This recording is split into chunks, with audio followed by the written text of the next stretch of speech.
আশা করি আপনারা সবাই ভালো আছেন। আপনাদের মধ্যে অনেক প্রার্থী আছে যারা বহুবার পুলিশে মাঠ করার পরেও চাকরি হয়নি। অনেকে আবার এরকম আছেন যারা পুলিশে এই প্রথম আবেদন করেছেন মাঠ করার জন্য, কিন্তু মাঠ সম্পর্কে আপনাদের কোনো অভিজ্ঞতা নেই। যদি অভিজ্ঞতা ছাড়া আপনি মাঠে যান তাহলে কোনোদিনই আপনার চাকরি হবে না। তাই আজকে এই ভিডিওটি প্রথম থেকে শেষ পর্যন্ত দেখার অনুরোধ রইল, তাহলে আশা করছি বুঝতে পারবেন। শারীরিক সক্ষমতা যাচাই পরীক্ষা মোট 7টি ইভেন্টের মাধ্যমে অনুষ্ঠিত হবে।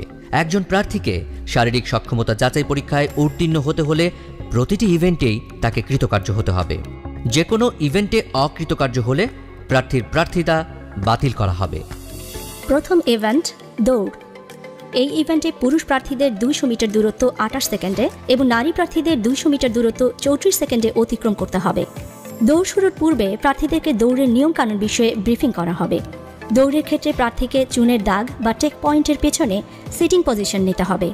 কোনো প্রার্থী যদি চুনের দাগ স্পর্শ করেন কিংবা হুইসল ব্যতীত দৌড় আরম্ভ করলে সরাসরি ডিসকোয়ালিফাইড হবেন। এই ইভেন্টে উত্তীর্ণ প্রার্থীরাই পরবর্তী ইভেন্টে অংশগ্রহণ করার সুযোগ পাবেন। দ্বিতীয় ইভেন্ট পুশ আপ। এই ইভেন্টে পুরুষ প্রার্থীদের 35 সেকেন্ডে 15টি পুশ আপ ও নারী প্রার্থীদের 30 সেকেন্ডে 10টি পুশ আপ দিতে হবে। ইভেন্ট শুরুর আগেই প্রার্থীদেরকে পুশ আপ ইভেন্টের নিয়মকানুনের বিষয়ে ব্রিফিং করা হবে। পুশ আপে বডি, হেড, ব্যাক পার্ট এবং হিপ একই লেভেলে অর্থাৎ স্ট্রেট থাকতে হবে।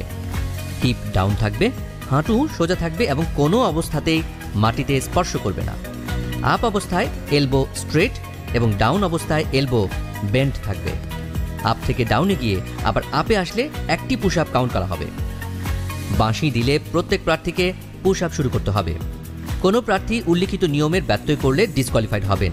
এছাড়াও এরপর নির্ধারিত সময়ের মধ্যে পুশ আপ সম্পন্ন করতে না পারলে প্রার্থী ডিসকোয়ালিফাইড হবেন। এই ইভেন্টে কৃতকার্য হওয়া প্রার্থীগণ পরবর্তী ইভেন্টের জন্য মনোনীত হবেন।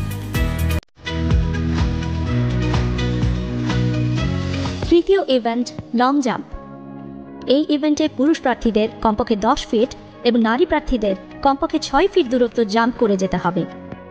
এই ইভেন্টের শুরুতেও প্রার্থীদের নিয়মকানুনের বিষয়ে ব্রিফিং করা হবে। প্রার্থীদেরকে অবশ্যই চুনের দাগের পেছন থেকে জাম্প করতে হবে। জাম্প করার সময় চুনের দাগ স্পর্শ করলে কিংবা অতিক্রম করলে প্রার্থী ডিসকোয়ালিফাইড হবেন। নারী প্রার্থীদের ক্ষেত্রে 6 ফিট এবং পুরুষ প্রার্থীদের ক্ষেত্রে 10 ফিট দূরত্বে মার্কিং ফিতা দেওয়া হবে। নির্দেশনা মেনে প্রার্থীদেরকে জাম্প করতে হবে। প্রার্থীকে অবশ্যই জাম্প করে ওই মার্কিং ফিতা অতিক্রম করতে হবে।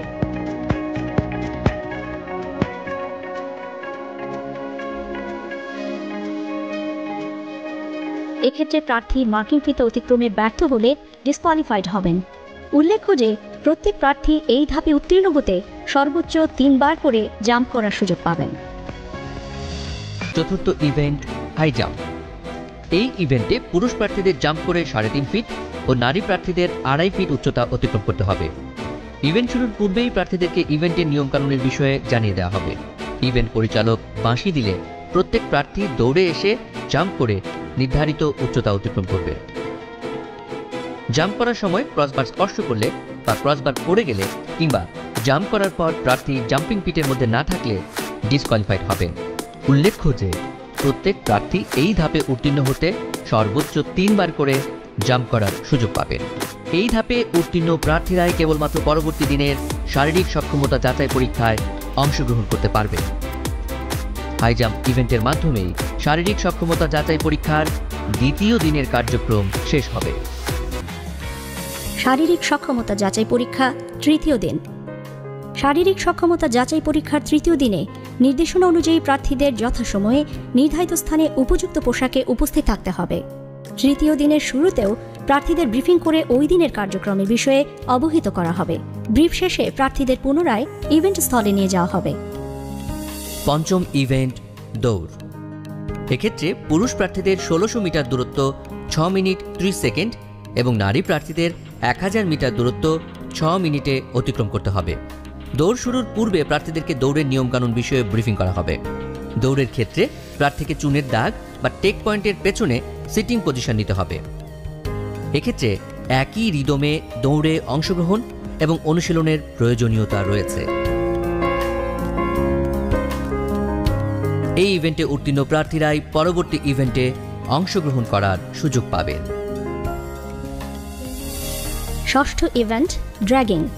এই ইভেন্টে পুরুষ প্রার্থীদের 150 পাউন্ড ওজনের টায়ারকে টেনে 30 ফুট দূরত্ব এবং নারী প্রার্থীদের 110 পাউন্ড ওজনের একটি টায়ারকে টেনে 20 ফুট দূরত্ব পর্যন্ত নিতে হবে। ইভেন্ট শুরুর আগেই প্রার্থীদের ড্র্যাগিং ইভেন্টের নিয়মকানুনের বিষয়ে ব্রিফিং করা হবে। টায়ারের রশিকে কোমরের সাথে লাগিয়ে সামনের দিকে মুখ করে টেনে নিতে হবে। ড্র্যাগিং শুরুর বাঁশি দিলে প্রত্যেক প্রার্থী ড্র্যাগিং শুরু করবেন। এক নাগারে ড্র্যাগিং করতে হবে। এক্ষেত্রে যদি কোনো প্রার্থী বসে পড়েন কিংবা থেমে যান কিংবা নিজের ট্র্যাকের বাইরে টায়ার নিয়ে যান তাহলে প্রার্থী ডিসকোয়ালিফাইড হবেন। এছাড়াও দূরত্ব অতিক্রমে ব্যর্থ হলেও প্রার্থী ডিসকোয়ালিফাইড হবেন।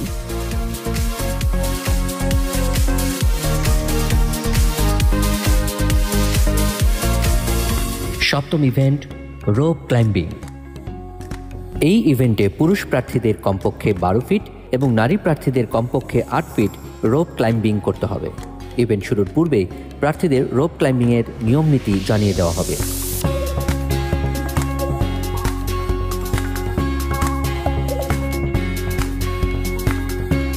বাঁশি দিলে প্রার্থীরা রোপ ক্লাইম্বিং শুরু করবে। প্রার্থী নির্ধারিত উচ্চতায় উঠতে ব্যর্থ হলে প্রার্থী ডিসকোয়ালিফাইড হবেন। এই ইভেন্টে উত্তীর্ণ প্রার্থীরা ফিজিক্যাল এন্ডুরেন্স টেস্টে চূড়ান্তভাবে নির্বাচিত বলে ঘোষিত হবে। ভিডিওতে দেখানো প্রতিটি বিষয় সম্পর্কে আপনি যদি আগেই বাসায় প্রস্তুতি নিয়ে রাখেন তাহলে আপনার চাকরি হবে 100%। আজকে এই ভিডিওটি এই পর্যন্তই। ভালো থাকবেন, সুস্থ থাকবেন। ধন্যবাদ।